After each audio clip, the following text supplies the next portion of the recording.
Assalamu alaikum wa rahmatullah. On poursuit avec nos exercices sur les mathématiques des Olympiades, chapitre inégalité. Alors, on est arrivé à l'inégalité de Hardy, donc l'exercice que je vous ai proposé la dernière fois, qui est donc une généralisation, on peut la considérer comme généralisation de l'inégalité de Karlmann, qu'on a traité dans la vidéo précédente. Alors, je vais vous relire l'énoncé. Alors, soit somme de n égale 1 à l'infini, une série convergente de réels strictement positifs. Voilà. P, un nombre réel entre 0 et 1, strictement positif, strictement inférieur à 1. Alors, montrer que la série somme de pi indice P de A1 à 2 jusqu'à n est convergente et que sa somme c'est majoré par cette constante dépendante de P fois la somme de la série initiale, somme de n égale 1 jusqu'à l'infini. La constante, donc, c'est 1 sur 1 moins P, puissance 1 sur P. Alors, donc, je dois rappeler certaines choses peut-être. Pi indice P, c'est la moyenne puissance. Donc, on a traité déjà dans les vidéos précédentes. Alors, je rappelle que ça, Pi indice P, donc, c'est A1 puissance P plus A2 puissance P, etc. jusqu'à AN puissance P sur N et le tout à la puissance 1 sur P. C'est ce qu'on a appelé donc la moyenne puissance. Voilà. Donc sachant que somme de AN est convergente, qui est donc une série à terme réel strictement positif, montrer que cette nouvelle série est convergente et que sa somme s'est majorée en fonction de la somme, donc constante fois la somme des AN. Et cette constante, c'est 1 sur 1 moins P puissance 1 sur P. Alors, qu'est-ce qui va se passer lorsque P tend vers 0? Lorsque P tend vers 0, la moyenne puissance, elle tend vers la moyenne géométrique. La moyenne géométrique qui est donc géométrique de A1 à 2AN, c'est donc la racine nième du produit. C'est la moyenne géométrique de A1 à 2 jusqu'à n. Donc, quand on fait tendre P vers 0, qu'est-ce qui va se passer? Ici, ça va être la moyenne géométrique. Et cette quantité-là, ça va tendre vers le nombre E lorsque P tend vers 0. Donc ça tend vers le nombre E exponentiel de 1 lorsque P tend vers 0. Et donc, ce qu'on va obtenir, c'est l'inégalité de Karlmann. Donc, on peut considérer que l'inégalité de Hardy est une généralisation de l'inégalité de Karlmann. Alors, c'est une inégalité assez profonde, donc vous allez voir que la démonstration est très astucieuse. Alors, donc, on va suivre l'indication. L'indication, donc, montrerait d'abord cette inégalité. Voilà, tout ça. Alors, vous voyez, donc, l'intérêt de cette inégalité, c'est que à droite, on a quelque chose de télescopique. Cette expression est télescopique, c'est-à-dire de la forme un moins 1 moins un. Ce qui permet donc, une fois qu'on montre ça, donc là on se sert de la moyenne AMGM, arithmético-géométrique. Alors on montre ça, donc on se sert de l'inégalité AMGM pour montrer donc cette inégalité. Ensuite on constate que le terme de droite est télescopique en n. On somme depuis n égale 1 jusqu'à un certain grand N. Et on utilise Holder. Ensuite, on fait tendre grand N vers plus l'infini. Plusieurs techniques, plusieurs astuces. Je dois peut-être vous rappeler l'inégalité AMGM. Bon, là, on a parlé de ça plusieurs fois. Bon, je vais la rappeler. Alors, AMGM, c'est quoi? AMGM, l'inégalité arithmético-géométrique. Alors, si vous avez A1, A2, AN des réels strictement positifs, alors, et vous avez des poids, bon, ici, c'est fait l'inégalité AMGM pondérée, donc avec poids. Vous avez P1, P2 jusqu'à Pn des poids, donc ça veut dire des réels strictement positifs avec P1 plus P2 plus Pn égale 1.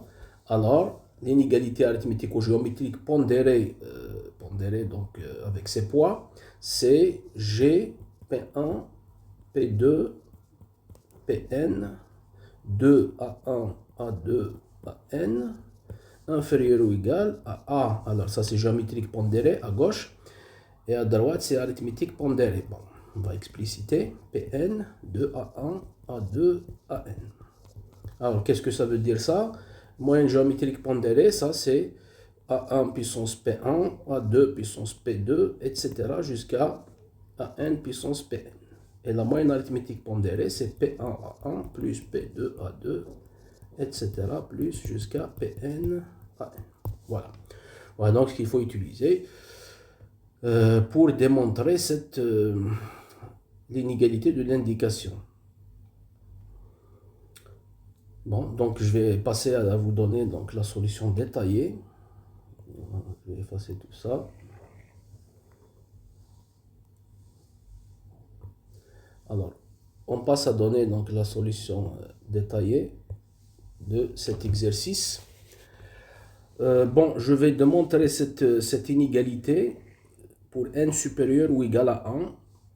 Ensuite, on va traiter le cas n égale 1 à part.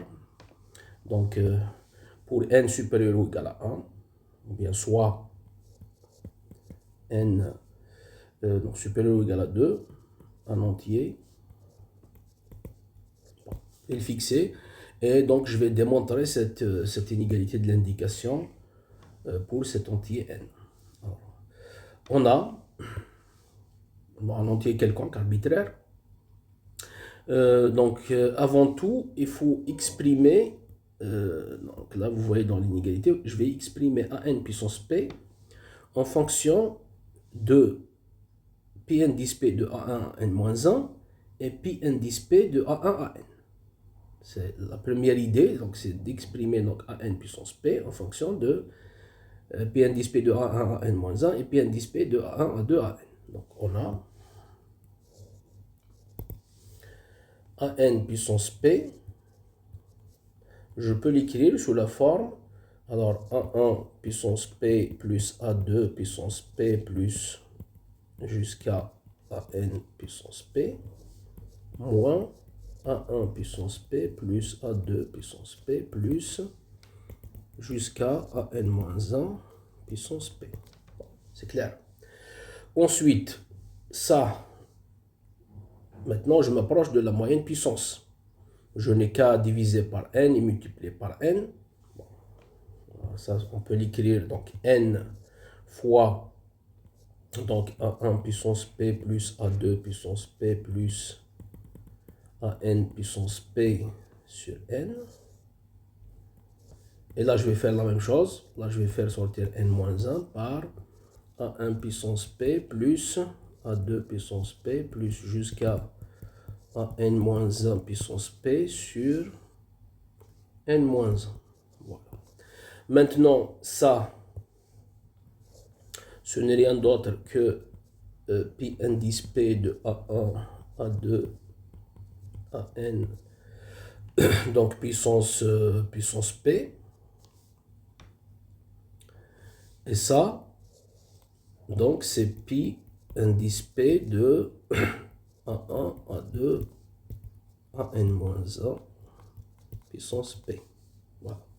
Donc on va obtenir finalement égal n fois pi indice p de A1, A2, AN puissance p moins n-1 pi indice p de A1, A2, AN-1 puissance p. Et maintenant, je remplace ceci dans ici, donc dans le membre de gauche de cette, ou bien dans cette expression. Je vais remplacer AN puissance p par ce qu'on vient d'obtenir ici. Par ça. Donc, d'où alors, donc l'expression, c'est pi indice p de A1, A2, AN moins 1 sur 1 moins p pi indice p de A1, A2, AN puissance 1 moins p fois AN puissance p. Alors, je remplace AN puissance p par cette expression. Donc, c'est égal. Donc, égal pi indice p de A1, A2 à n moins 1 sur 1 moins p par pi indice p de A1. Bon, je vais mettre directement comme ça A1 à n puissance 1 moins p. Tout ça par, bon, il faut avoir assez d'espace. Donc, on va avoir ici donc n fois pi indice p de A1 jusqu'à n puissance p moins n moins 1 pi indice p de A1 jusqu'à n moins 1 puissance p. Voilà, tout ça. Alors, évidemment, ici, il y a des simplifications. Alors, qu'est-ce qu'on va avoir? Alors, quand je multiplie ça par ça, alors je vais avoir ici 1 moins p, ici p. Donc, je vais avoir pi indice p de A1 à n, tout simplement. Et là, vous avez n sur 1 moins p. Donc, c'est égal. C'est égal pi indice p de A1 à n moins, alors n sur 1 moins p, pi indice p de A1 à n. Alors, je vais vérifier si c'est ça. Alors, ici, donc, vous avez, si je multiplie ça par ça, je vais avoir pi indice p de A1 à n. Parce qu'ici, vous avez 1 moins p et là, vous avez p. Et le coefficient, c'est 1 sur 1 moins p fois n. Donc, c'est bon. Et quand je multiplie maintenant ça fois ça, alors ici, on va avoir plus n moins 1 sur 1 moins p. Bon, plus n moins 1 plus n moins 1 sur 1 moins p. Voilà. Alors, plus n moins 1 sur 1 moins p. Pi p à 1 n puissance 1 moins p. Donc, pi p à 1 à n puissance 1 moins p par, alors, ensuite ça va être,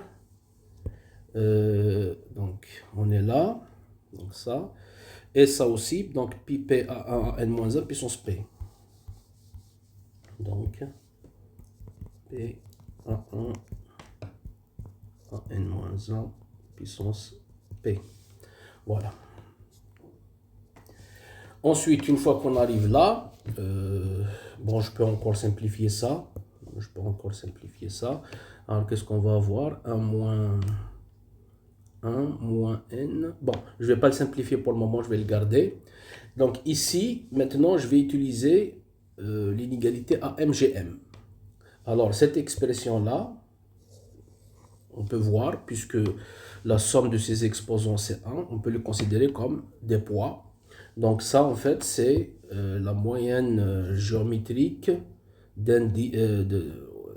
pondérée de poids 1 moins pp de pi p de A1 à n et pi p de A1 à n moins 1.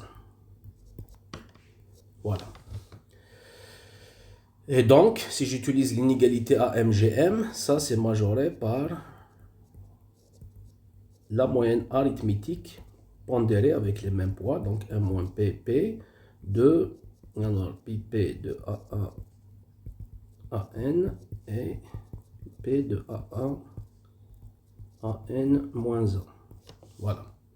Qui est égal, bon, ça c'est égal en fait à 1 moins p fois pi p de A1 à n plus p fois pi p de A1 à n moins 1. Voilà. Donc, tout ça, donc ça va être majoré par, si j'utilise donc l'inégalité à MGM, donc tout ça c'est majoré par, alors donc je vais garder les premiers termes, donc pi p de A1 à n, ensuite moins n sur 1 moins p, pi p de A1 à n,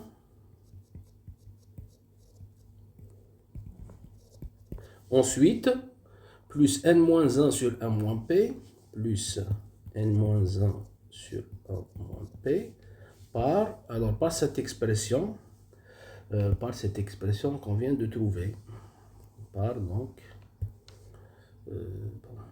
comme ça. 1 moins P fois pi P de A1 à N plus P pi P de A1 à N moins 1. Et tout ça, on va le simplifier. Donc, c'est égal. Alors, qu'est-ce qui va se simplifier ici? Bon, qu'est-ce qui va se simplifier? Bon, alors, ça avec ça, ça va partir. Donc, on aura n-1 fois pi P de A1 à N plus pi P de A1 à N. Donc, c'est N. Donc, c'est N fois... donc, ça va donner N moins N sur 1 moins P. Pi P de A1 à N. Ensuite... ce qui va rester, donc c'est ça multiplié par ça. Donc plus n-1, n-1, P sur 1 moins P par pi P de A1 à n-1. Voilà. C'est juste ça. Et ça, c'est égal. Alors, ici, si on fait sortir le... Si on fait sortir le n ici, qu'est-ce qui va rester? Ici, donc si je fais sortir le n, 1 moins p moins 1, donc c'est-à-dire moins p sur 1 moins p, donc moins n p sur 1 moins p, pi p de A1 à n, plus n moins 1, p sur 1 moins p, pi p de A1 à n moins 1. Et ça, bon, on va trouver exactement ce qu'il faut. Alors, il suffit de faire sortir donc P sur 1 moins P en facteur. Et on va trouver n moins 1 pi P de A1 à n moins 1 moins n pi P de A1 à n. Voilà. On a démontré donc l'inégalité de l'indication. Voilà, d'où l'inégalité qu'on cherchait pour pouvoir conclure après. Donc, d'où l'inégalité. Donc, pour tout n, pour tout entier n supérieur ou égal à 2, vous avez donc cette inégalité qui est demandée dans l'indication, donc qui va être la clé de la preuve de l'inégalité de Hardy. Alors, donc, on a pi P de A1 à N moins 1 sur 1 moins P pi P de A1 jusqu'à AN puissance 1 moins P fois AN puissance P. Donc, on a démontré que c'est majoré par P sur 1 moins P fois N moins 1 pi P de A1 à N moins 1 moins N pi P de A1 à N. Voilà, ça c'est vrai donc pour tout entier n supérieur ou égal à 2. Alors, maintenant si n égale à 1, bon, si n égale à 1, qu'est-ce qu'on va trouver? On n'a qu'à voir ici, donc si n égale à 1, ça va être donc A1, ça va être A1, ça va être A1, donc on va avoir,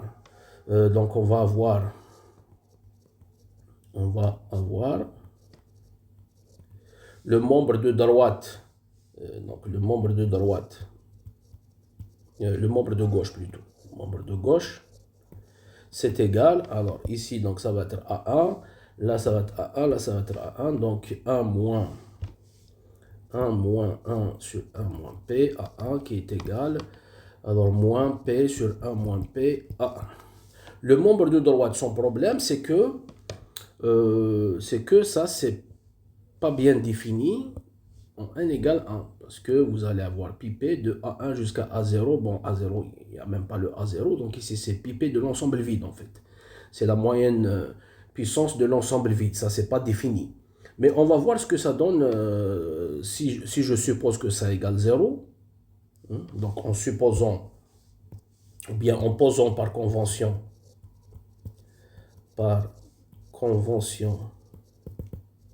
n-1 pi P de A1 à n moins 1 égale 0. Donc pour ce cas n égale 1, pour n égale 1, on trouve que le membre de droite, de droite de la même égalité, c'est égal, de la même inégalité. Donc si je suppose que ça c'est 0, donc qu'est-ce qui va rester? Ici je vais avoir A1, là c'est 1, donc on va avoir moins P sur 1 moins P A1. Et donc c'est vrai. Donc alors pour que cette inégalité soit vraie pour n supérieur ou égal à 1, il faudrait donc ajouter cette convention.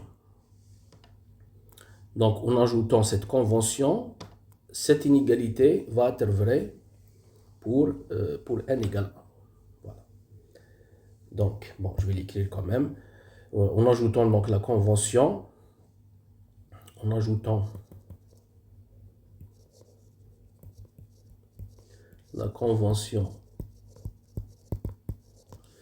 n moins 1 pi p de A1 à n moins 1 égale 0 pour n égale 1, on a pour tout entier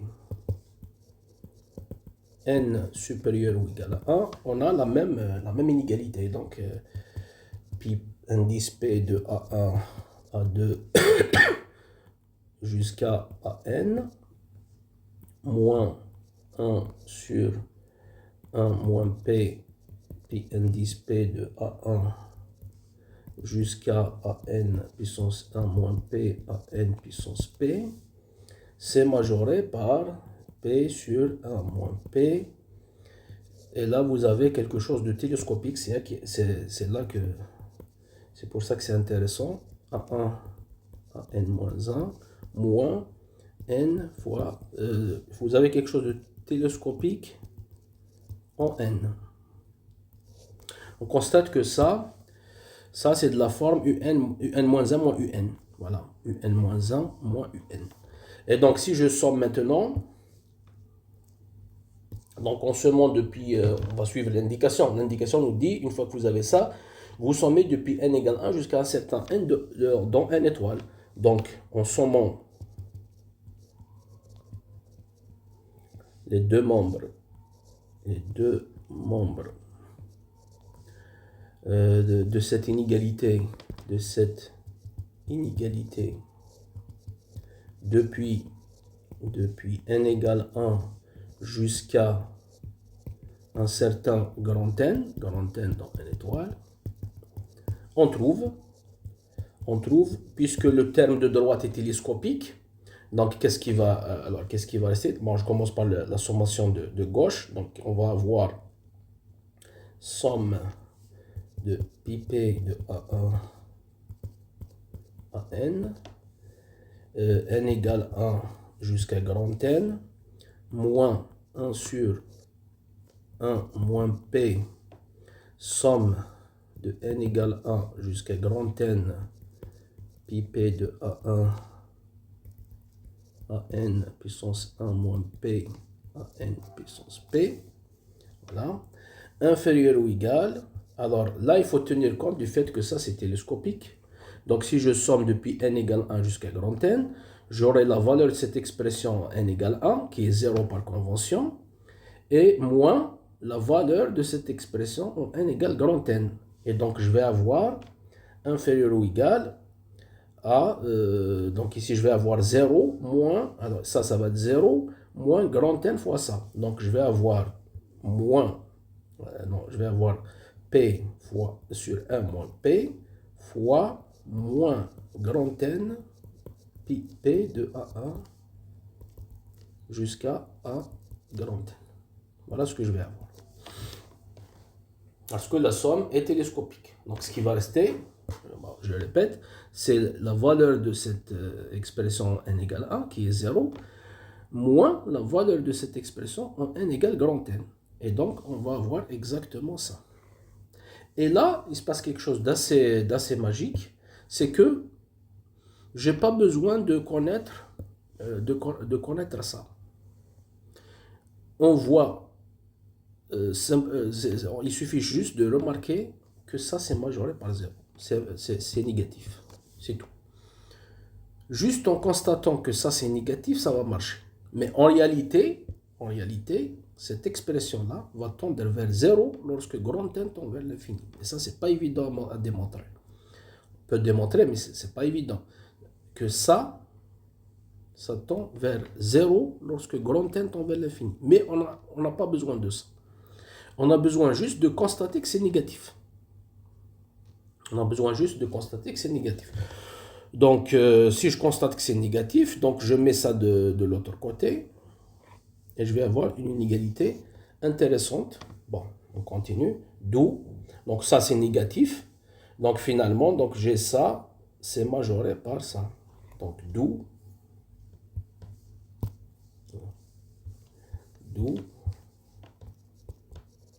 j'ai donc la somme de pi de A1 à n égale 1 jusqu'à grand N. Bon, je vais regarder pour ne pas faire des erreurs. C'est majoré donc par 1 sur 1 moins P. C'est majoré 1 sur 1 moins P, somme. Donc de n égale 1 jusqu'à grand N. Pi de A1 à n puissance 1 moins P à n puissance P. Voilà ce qu'on obtient. Ensuite, on suit l'indication. Une fois qu'on fait ça, on utilise l'inégalité de Holder. Voilà, donc ici, là, je dois utiliser l'inégalité de Holder. Bon, alors, inégalité de Holder, on va rappeler ça. L'inégalité de Holder, elle nous dit que la somme des x, y, i égale 1 jusqu'à grand N. Bon, les x, y sont des réels strictement positifs.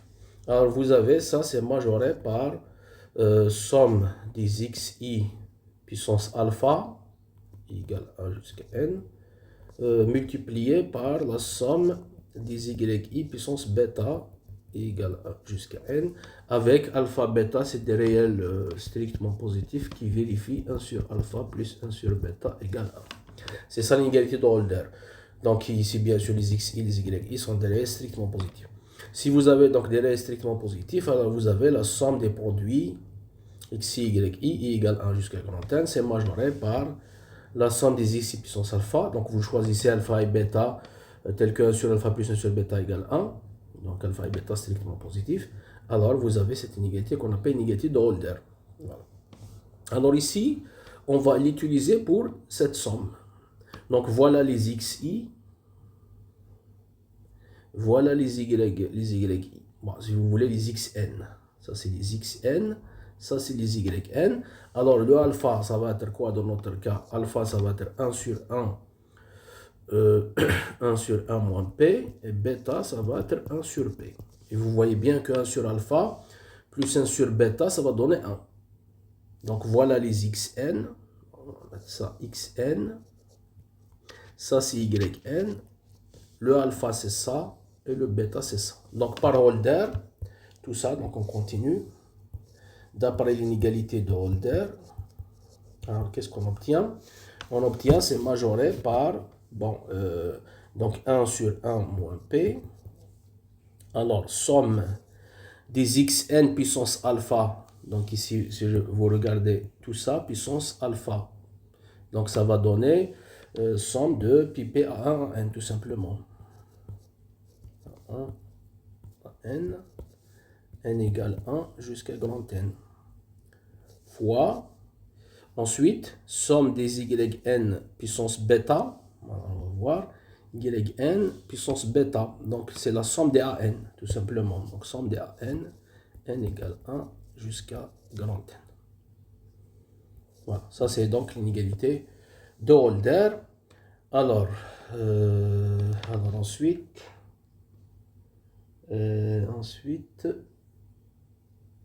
bon. Bon, est-ce que c'est ça? Ah non, c'est pas ça l'inégalité de Holder, je me suis trompé ici. Vous avez ici à la puissance 1 sur alpha et là à la puissance 1 sur bêta. Voilà. L'inégalité de Holder, donc c'est ça, hein, j'ai oublié ça. Donc ici vous avez puissance 1 sur alpha Et là, vous avez puissance 1 sur bêta. Donc, il faut ajouter ces puissances. Donc, ici, vous aurez puissance 1 sur alpha, c'est-à-dire 1 moins P. Là, vous avez puissance. Bon. On va déplacer ça un petit peu. Voilà, bon. Donc, vous aurez ici puissance donc 1 sur alpha, c'est-à-dire 1 moins P. Et là, vous avez ça, puissance 1 sur bêta, c'est-à-dire puissance P. Voilà. Ensuite, maintenant, on va simplifier. Donc, on va diviser sur ça. On va diviser donc sur cette expression. Là, vous voyez somme de n égale 1 jusqu'à grand N pi p de a1 à n. Et là, somme de n égale 1 jusqu'à grand N pi p de a1 à n, mais puissance 1 moins p. Donc, si on divise, d'où, qu'est-ce qu'on obtient? On obtient, donc, ici, donc c'est la puissance 1, et là, c'est à la puissance 1 moins p. Donc, on obtient la puissance p. Donc, on obtient somme de pi p à 1 à n égale 1 à grand N à la puissance p. C'est majoré par 1 sur 1 moins p par la somme de n égale 1 jusqu'à n à la puissance p. Dernière étape, on enlève à la puissance 1 sur p et on obtient le résultat. Donc si j'enlève les deux membres à la puissance 1 sur p, donc qu'est-ce qu'on va avoir? On va avoir somme de pi p de a1 à n.